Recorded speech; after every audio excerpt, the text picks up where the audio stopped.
है और हम वाचन कर रहे हैं डॉक्टर तुलसी राम के द्वारा लिखी उनकी आत्मकथा मुर्दहिया। एक बार फिर से आपका स्वागत है। भाग 5 हम देख रहे हैं। भूतहिया नागिन इसका शीर्षक है। इससे पहले हमने 3 भाग देख लिया है। आज नंबर है भाग 4 यानी भाग 5वें के पार्ट नंबर 4 आज हम देखेंगे। हमने पिछला भाग समाप्त किया था। शाम के समय बस्ती वालों की उपस्थिति में रामचरित का मानस का पाठ किया करते थे डॉक्टर तुलसी राम, इसलिए इस ग्रंथ का पूरा वृत्तांत उनके जबान पर रहता था। तो यहाँ तक हमने देख लिया था। अब देखते हैं आगे। उस सजी हुई मजलिस में हकलाते हुए खड़ा होकर मैंने बारातियों से पूछा कि रामचरित मानस की पहली चौपाई क्या है। मेरे इस सवाल पर पूरी मजलिस में सन्नाटा छा गया। काफी देर तक कोई उत्तर नहीं आया। सन्नाटा जारी रहा।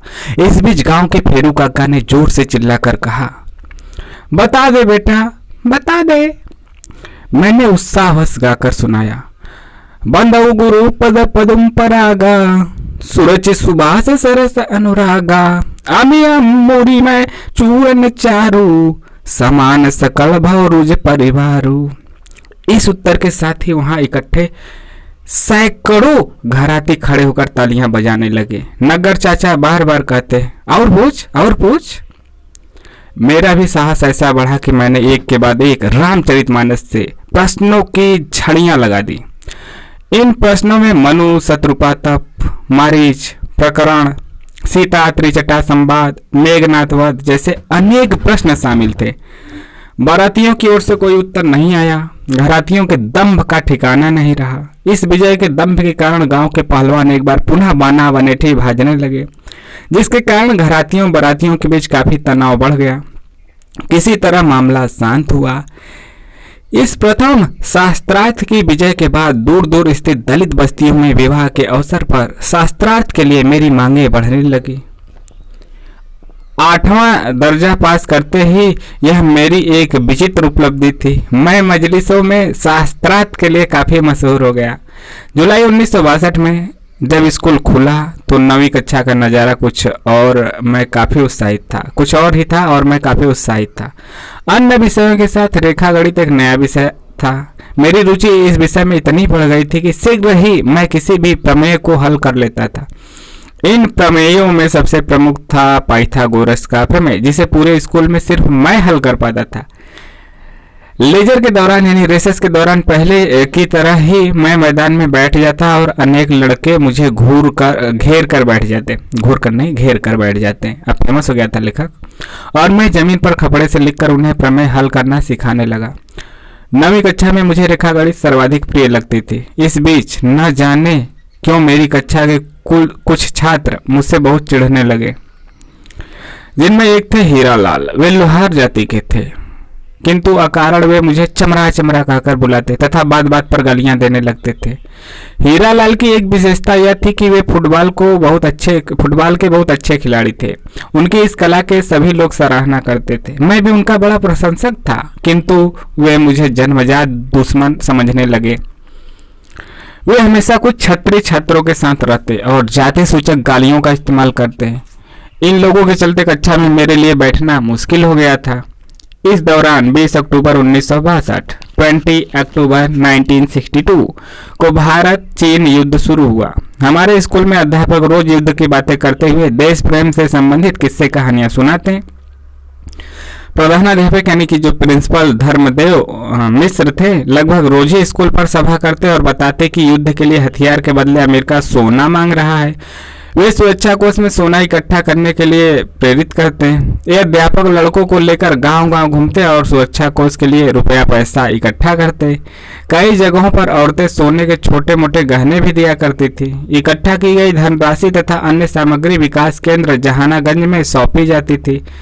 मैं भी इन कार्यों में हिस्सा लेता। उस समय चीन के बारे में अनेक किस्से कहानियां स्कूल तथा गांव में फैली हुई थी। नगर चाचा का बेटा कुद्दन न जाने कहां से सुनकर आया था। वह कहता था कि चीन में जब लोग 60 साल के बूढ़े हो जाते हैं तो उन्हें सरकार अच्छा खाना खाने के लिए दावत देती है। फिर दावत में आए हजारों बूढ़ों को गोली मार दी जाती है। ऐसी कहानियों को सुनकर मैं चीन से बहुत घृणा करने लगा था। धर्मदेव मिश्र बताते कि चीनी लोग छिपकली, गिरगिट, सांप आदि सब कुछ खा जाते हैं। ऐसा सुनकर चीन से घृणा और बढ़ गई। इस तरह हमारे गांव में चीन विरोधी लहर से व्याप्त हो गई थी। लोग छन छन छुन छुन बोलते हुए चीनियों की नकल करके खूब हंसते। छुन छिन चाऊ चू चिन चू, ऐसे मतलब।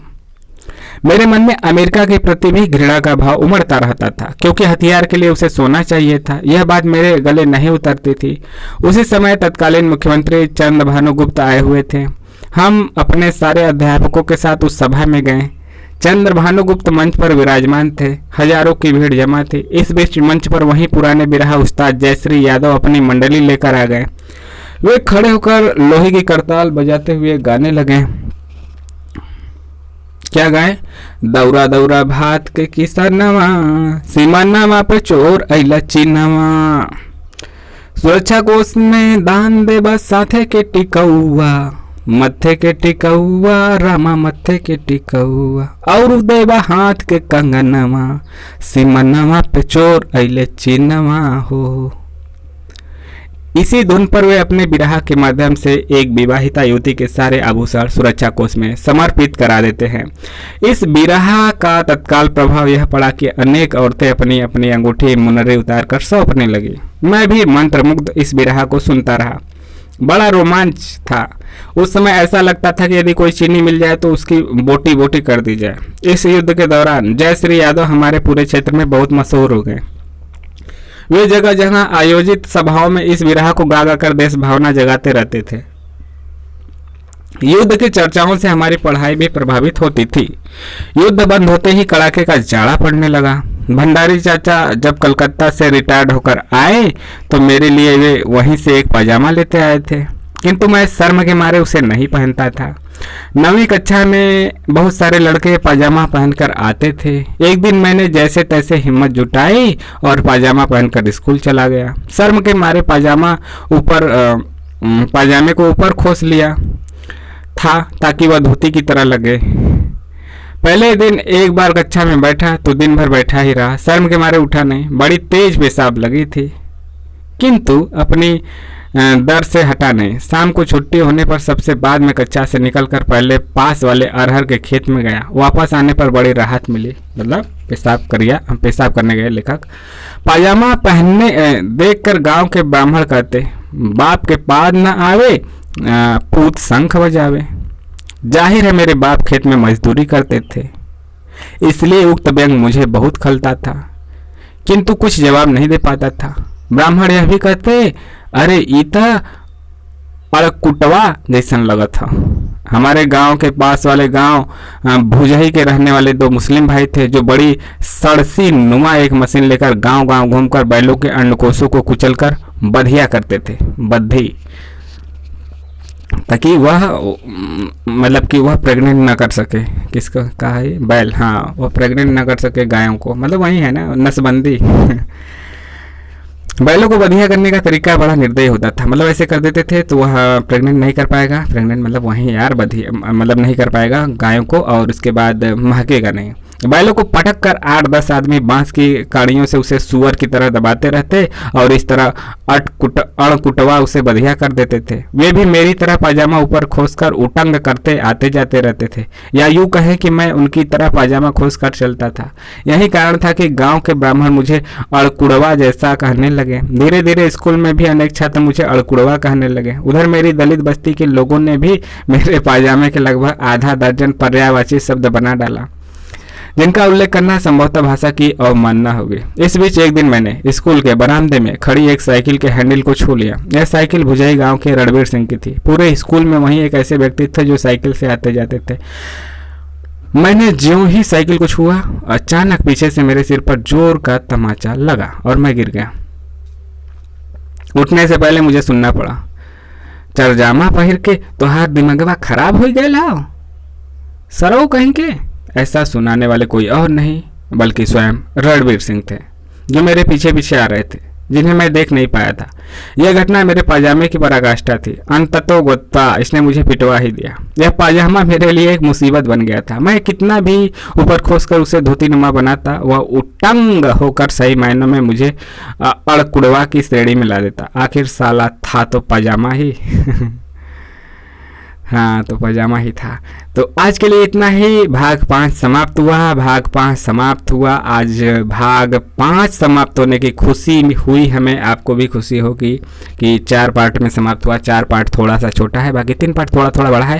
तो हम अब अगले वीडियो में मिलेंगे, नेक्स्ट वीडियो में मिलेंगे अपने भाग 6 के साथ, जिसका शीर्षक है चले बुद्ध की राह। कुल 7 भाग हैं, हम 6वें भाग पे पहुंच चुके हैं। कुल 5 भाग समाप्त हो चुके हैं, यानी हम लोग अपने आखिरी पड़ाव में हैं। 7 हमारे जो टारगेट हैं, 7 रास्ते हैं, तो 7 रास्तों में से 5 रास्ते पूरे हो चुके हैं, बचे हैं केवल 2। अब 6वां चलेंगे अगले वीडियो में। आपको कैसा लग रहा है जरूर कमेंट करके बताइएगा। मिलेंगे नेक्स्ट वीडियो में। जय हिंद, जय भारत। अच्छा लगता हो तो लाइक, शेयर और सब्सक्राइब करना ना भूलें।